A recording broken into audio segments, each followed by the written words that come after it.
হাসির রাজা, জ্ঞানের রাজা, রসিক রাজা।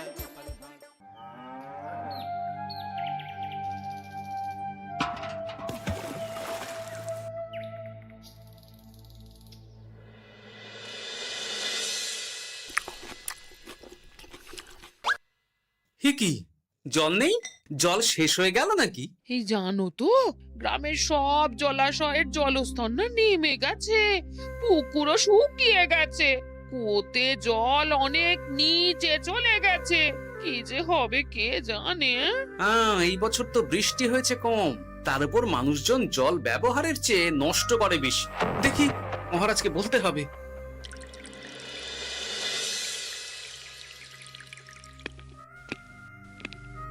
এই তো গোপাল এসে গেছে। শুনেছো, রাজ্যের সকল জলাশয়ে শুধু শুনিনি, চাক্ষুষ দেখেছি, আর এর কারণ ও তার সমাধানও ভেবে এসেছি মহারাজ। তুমি কি বলতে চাইছো সেটা বলো না খোলসা করে। মহারাজ, আসন্ন দিনে জলাভাব মেটানোর একটাই উপায়, তা হলো প্রজাদের উপর কর চাপানো।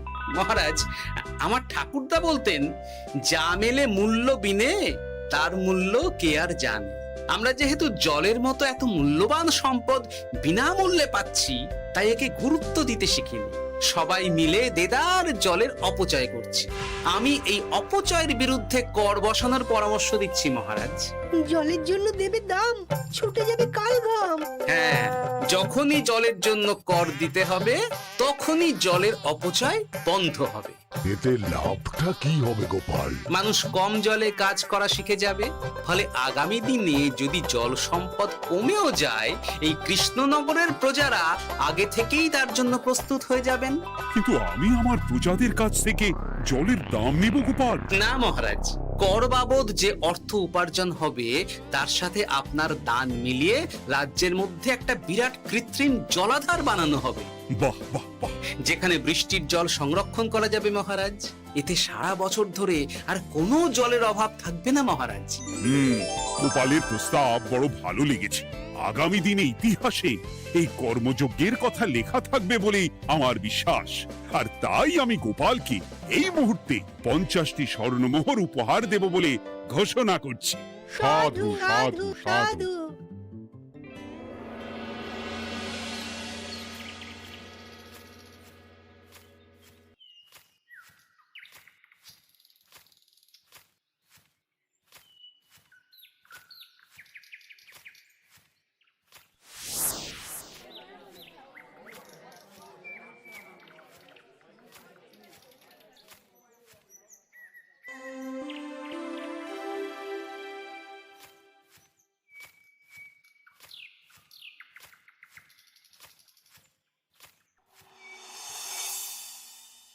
মানে আমার এই এতটুকু স্বাদ তুমি পূর্ণ করবে না? আমি কি নিজের জন্য চেয়েছি নাকি? সবই তো পাবে তোমার মেয়ে আর জামাই। হ্যাঁ, সে বুঝেছি গিন্নি, তাই বলে এতগুলো মুদ্রা আমি খরচ করতে পারবো না। পারবে না? আমি তাঁতির বাড়ি থেকে মেয়ে জামাইয়ের জন্য কয়েকটা শাড়ি আর ভালো পাঞ্জাবি কিনে একটু পাঠাবো। কিন্তু এখন আমার কাছে অত মুদ্রা নেই গিন্নি, পরে পেলে আমি ঠিক তোমার স্বাদ পূরণ করব। আবার বাজে কথা বলার জায়গা পাও না তুমি। এতক্ষণ কোথায় ছিলে গো? আমি বেলায় নদীর পাড়ে গিয়েছিলাম, তখন কমলা আমাকে বলল তোমায় নাকি দেখেছে। কি দেখেছি?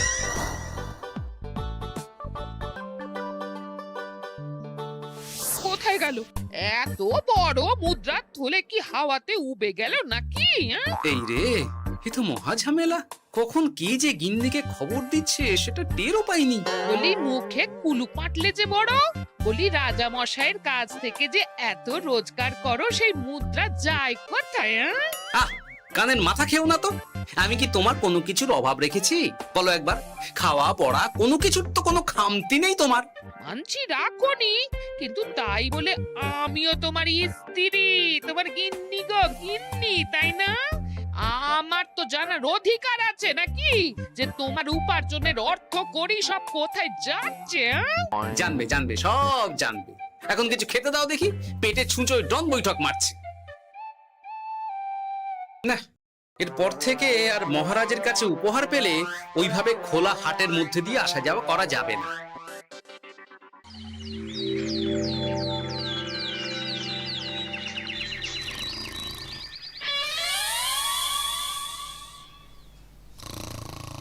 তোমার আর কোনো চিন্তা নেই গোপাল, আমি তোমার মাসোহারা তো বাড়িয়ে দিলাম, সঙ্গে প্রত্যেক দিন তুমি 10 মোহর করে পারিতোষিক পাবে। এই নাও।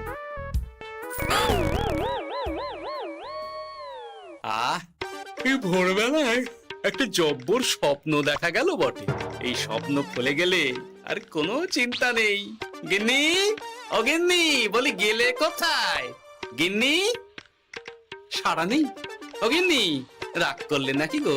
আরে এসো এসো, এমন একটা স্বপ্ন দেখেছি না যে তোমার আর কোনো চিন্তা থাকবে না গিন্নি। মোহর আর মুদ্রা একেবারে ঝরে পড়বে গো।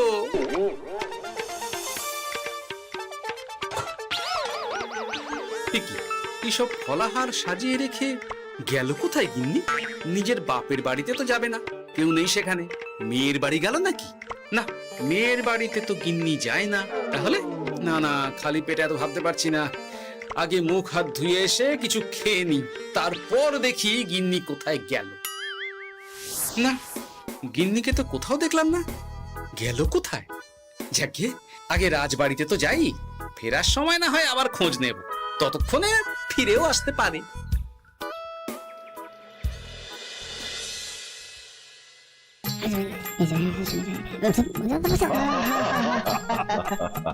বাহ বাহ বাহ, একেই বোধহয় বলে সঙ্গগুণ। অনেকদিন এত হাসি নিয়ে। যা বলেছেন মহারাজ। হাসির চোটে পেটে ধরছে খিল। কর্তা আর গিন্নিতে দেখছি রয়েছে অনেক বেল। কি গিন্নি, তুমি এখানে কি করছো? একই গোপাল, তুমি রাজসভায় এলে যে বড়। তুমি নাকি রাজসভার কাজ থেকে অবসর নিতে চেয়েছো? হ্যাঁ, এই কথা কে বললো মহারাজ? এই তো উনি বললেন। বলি আমি আবার কি করব? তুমি আমায় একটা কাজ দিলে আর সেটা আমি করব না বলো? আমি তোমায় কাজ দিলাম? কি কাজ? বাবা গোপাল, তুমি কি আকাশ থেকে পড়লে নাকি? তুমি তো তোমার গিন্নিকে বলে পাঠিয়েছো যে তুমি আর রাজসভার কাজে যোগ দিতে চাও না। তোমার নাকি আর কাজে মতি নেই, তুমি বিশ্রাম চাও। এই রে, গিন্নি দেখি ভয়ঙ্কর চাল দিয়েছে। আমার নামে রাজসভায় এসে এইসব বলেছে। তাই কথা ঠিকই গোপাল, যে তোমার অবসর গ্রহণের কথা শুনে আমি বিশেষ মনমরা হয়ে পড়েছিলাম। কিন্তু তোমার গিন্নি যেভাবে রাজসভায় হাসি মজা হুল্লোড় পরিবেশন করছে, তাতে আমার মনে হচ্ছে এ সাপে বর হয়েছে। এই বেলা যদি গোপালকে কায়দা করে রাজসভা থেকে তাড়ানো যায়, তাহলে আমার পথ থেকে বিরাট বড় একটা কাঁটা উপড়ে ফেলা যাবে। গোপাল গিন্নি সবার মধ্যে বিলিয়েছেন হাসি, তার জন্য রাজামশাই হয়েছেন ভারী খুশি। হ্যাঁ গোপাল, তাই আমি ঠিক করেছি তোমার স্থানে আমি তোমার গিন্নিকেই বহাল করব। হ্যাঁ, তোমার সঙ্গে ঘর সংসার করে ওর বুদ্ধি বেশ খোলতাই হয়েছে, সেটা বোঝাই যাচ্ছে। এছাড়াও আমাদের অনেক পরামর্শ দিয়ে সাহায্যও করতে পারবে। তাছাড়া উনি মহিলা বলে অন্দরমহলেও যেতে পারবেন, রানীমাও খুশি হবেন বলেই তো আমার বিশ্বাস। কি গোপাল গিন্নি, তোমার এই কাজ করতে কোনো আপত্তি নেই তো? আপত্তি কেন থাকবে মহারাজ? আমি ধন্য আপনি আমায় এত বড় সম্মান দিচ্ছেন বলে। এ তুমি আমার কত বড় সর্বনাশ করলে গিন্নি। তুমি কিনা শেষে আমার চাকরিটাই খেলে। এটা গোপালের জন্য বড় ভালো হলো, তাই না? কোনো কাজ করতে হবে না, কিন্তু রোজগার আগের মতোই থাকবে। অবসর আর উপার্জন একসাথে। না হে গোপাল, তুমি আর এখানে কাঁচু মাচু মুখে দাঁড়িয়ে না থেকে নিজের বিশ্রামে ব্যাঘাত ঘটিও না। আমাকে সবার কাজ শুরু করতে দাও। যথা আজ্ঞা মহারাজ।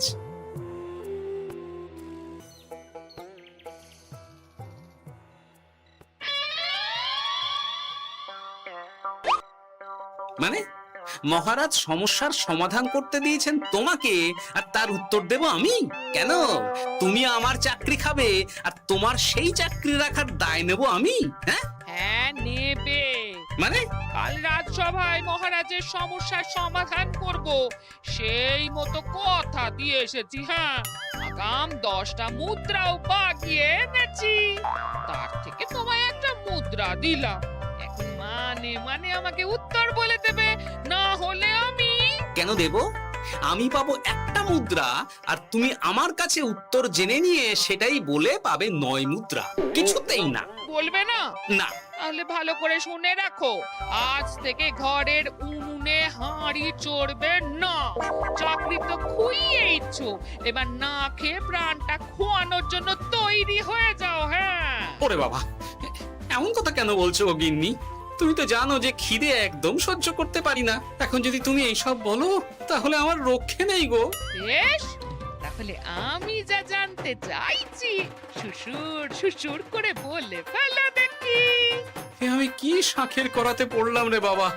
ঠাকুর, এত দুর্ভোগ লেখা ছিল, ঘরে বাইরে সব জায়গায় এত হেনস্থা যে সহ্য করা যায় না ঠাকুর।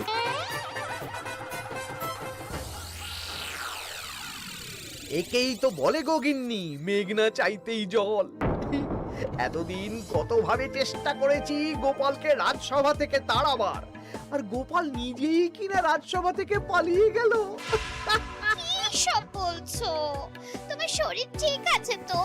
শরীর মন সব ঠিক আছে, তবে গোপালের বদলে কাকে বহাল করা হয়েছে শুনলে তোমার মাথা ঘুরে যাবে। কাকে? গোপাল গিন্নিকে। আমার কিন্তু বিষয়টা খুব একটা সরল ঠেকছে না গো।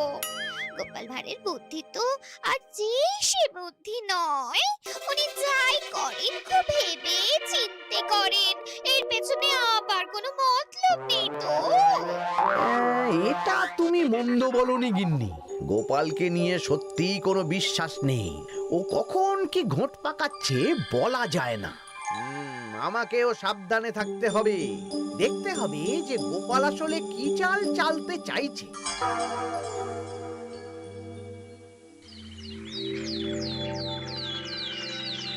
হ্যাঁ গোপাল গিন্নি, এই একটাই প্রশ্ন আমায় সারা রাত ধরে জাগিয়ে রেখেছে। মানুষ মরে ভূত হয়, ভূত কি মরে? তাহলে ভূত মরলে কি হয়? মানে মহারাজ, এই প্রশ্নের উত্তর আমার আজকে দিতে ইচ্ছে করছে না। হ্যাঁ, আমি না হয় আপনাকে আগামীকাল এই প্রশ্নের উত্তর দেব, ঠিক আছে? হ্যাঁ, গাছ থেকে পড়ে গেলে জাপটে ধরে ডালকে। আজকের প্রশ্নের উত্তর উনি দেবেন কালকে। না হে গোপাল গিন্নি, তা হয় না। এই প্রশ্ন আমাকে সারা রাত বিচলিত করেছে। আবার যদি আজকেও এই প্রশ্নের উত্তর না পাই তাহলে তো আবার একটা নিদ্রাহীন রাত আমাকে কাটাতে হবে। মানে আমি বলছিলাম কি মহারাজ, গোপাল গিন্নি তো সদ্য এই কাজে বহাল হয়েছে, তাই তাকে তো একটু সময় দেওয়া দরকার নাকি? কিন্তু প্রশ্নের উত্তর না পেলে যদি মহারাজের শরীর খারাপ হয় তার দায় কে নেবে মন্ত্রী মশাই? এই রে,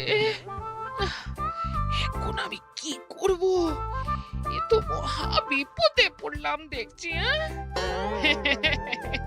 আচ্ছা মহারাজ, ঠিক আছে ঠিক আছে, আমি এই প্রশ্নের উত্তর দেব, কিন্তু আমার না একটু সমস্যা আছে। খোলা হাওয়াতে গিয়ে না দাঁড়ালে আমার ঠিক মাথা খোলে না, তাই বলছিলাম। তাই না হয় যাও, হাওয়া খেয়ে এসে মাথাটা খোলতাই করে নাও, কিন্তু এই প্রশ্নের উত্তর আমাকে আজকেই দিতে হবে। হ্যাঁ, উফ, এই যে কি সমস্যা! সারাদিন ঘরে বসে থেকে থেকে তো আমার সারা গায়ে বাদ ধরে গেল। সেই সকালবেলা আমাকে ফলাহার করিয়ে দিয়ে গিন্নি তো চলে গেছে রাজবাড়িতে চাকরি করতে। এদিকে আমার যে পেটে কিচ্ছুটি নেই, তার কি হবে?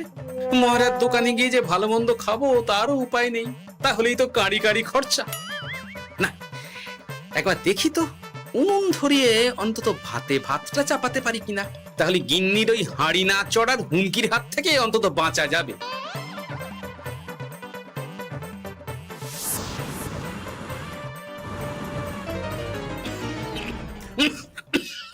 ও বাবা গো, ও বাবা, এত কেসে কেসে সোজা শেষ যাত্রা হয়ে যাবে আমার।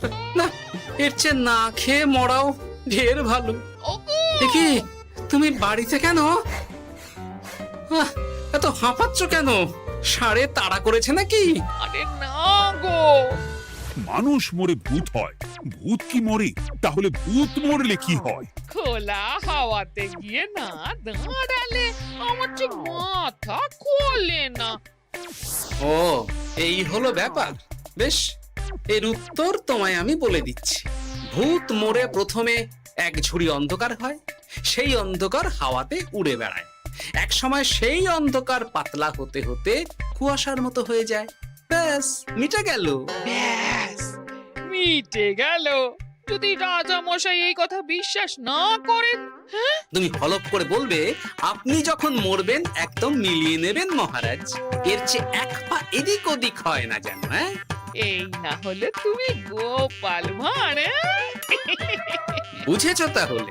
এই তুমি চিন্তা করো না, রাজবাড়ি থেকে ফেরার সময় আমি তোমার জন্য অনেক অনেক বাজার করে আনবো, ঠিক আছে? এই আমি যাই।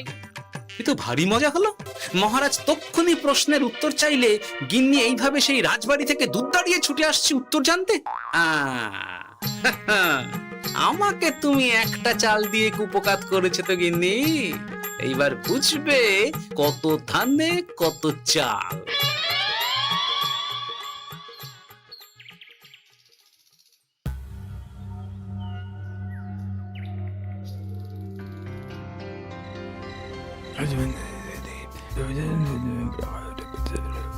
বুঝেছিস তো তোর কাজটা? খুব বুঝেছি গোপাল দাদা।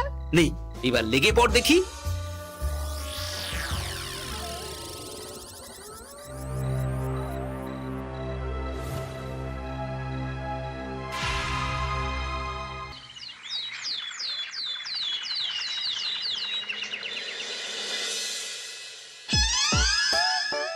তাহলে আর বলছি কি তোমাদের, সকালবেলায় উঠে দেখি মুখের এই হাল।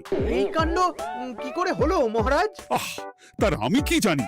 আমি সকালে উঠে আয়নায় নিজেকে এই অবস্থায় দেখে খুব চিন্তায় রয়েছি। গোপাল গিন্নি, আগে মহারাজ, গোপাল থাকলে যে কাজ করতো সেটা তো তোমাকেই করতে হবে। বলতে হবে এর সমাধান কি। হ্যাঁ মানে আমি হ্যাঁ হ্যাঁ, আমার মনে আছে। তোমার তো আবার হাওয়া না খেলে চলে না। যাও যাও, তাড়াতাড়ি হাওয়া খেয়ে এর উত্তর নিয়ে এসো।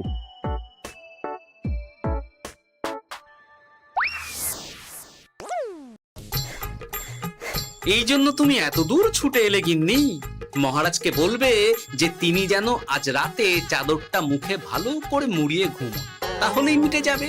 এই রং চলে যাবে আর নতুন করে কিছু হবেও না।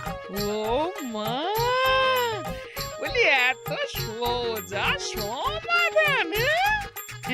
তা নয় তো কি?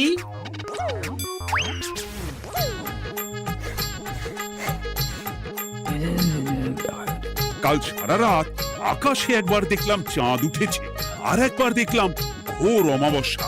এর কারণ কি? একই রাতে দুই তিথি হয় কি করে? মানে আর একটা সমস্যা। হ্যাঁ, এটা আগে বললেই তো হতো মহারাজ।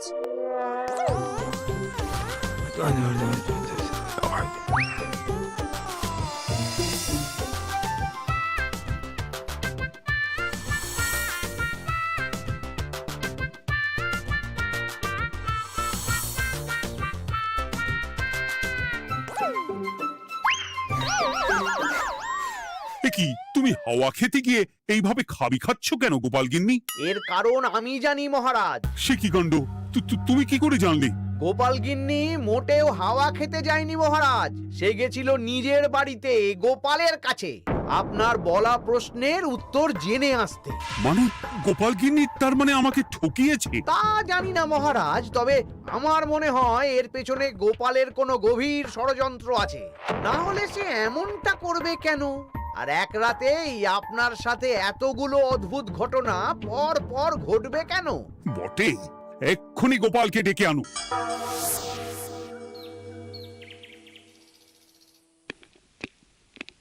না মহারাজ, আমি সত্যি অবসর চেয়েছিলাম, আর তাই আমার গিন্নি আপনার কাছে এসে বলেছিল। ওর কোনো দোষ নেই মহারাজ। না মহারাজ, আমি মিথ্যে কথা বলেছি। হ্যাঁ, উনি আপনার কাছ থেকে পাওয়া সোনার মোহর নিয়ে বাড়ি যান না, তাই আমি ওকে শায়েস্তা করতে এই ফন্দি করেছিলাম। আসলে মহারাজ, আমি আপনার কাছ থেকে পাওয়া সোনার মোহর জল প্রকল্পের কাজে লাগাবো বলে কিছু জনকে নিয়ে একটা দল গঠন করতে গিয়েছিলাম। আর তাদের কাছেই ওগুলো রেখে এসেছি। এটা যদি আমার দোষ হয় তাহলে আমি ক্ষমা প্রার্থী মহারাজ। সাধু গোপাল, সাধু তোমার উদ্যোগ। এই কাণ্ড! আর এদিকে রাজবাড়ি থেকে বাড়ি আর বাড়ি থেকে রাজবাড়ি করতে করতে আমার প্রাণ ওষ্ঠাগত হয়ে গেছে মহারাজ। ওহ, আমার ঘাট হয়েছে, আপনি আমায় ক্ষমা করে দিন মহারাজ। হুম, এইবার মজার টের পেয়েছ তো গিন্নি? আপনি আপনার আদরের গোপাল ভাঁড়কেই তার চাকরি ফিরিয়ে দিন মহারাজ। আমি যাই আমার হেসেল সামলাতে। কেলে পচা খুব ভালো করেছে বলতে হবে।